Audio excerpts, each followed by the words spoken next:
Pitch রাস্তায় কাজ করার সময় গরম পিচে পা পিছলে আহত হলেন এক শ্রমিক। ঘটনাটি ঘটেছে পূর্ব বর্ধমান জেলার জামালপুর এলাকায়।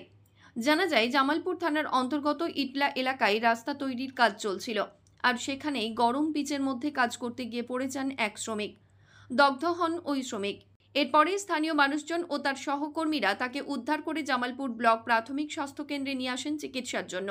সেখানে অবস্থার অবনতি হওয়ায় তাকে বর্ধমান মেডিকেল কলেজ ও হাসপাতালে স্থানান্তরিত করা হয় বলে সূত্র মারফত জানা গেছে। জানা যায়, আহত ওই শ্রমিক আশরাফ আলী ভাতার এলাকার বাসিন্দা। কোথায় এখন কি কেমন লাগছে? কেমন কষ্ট হচ্ছে? বাড়ি কোথায়? তোমার নাম কি?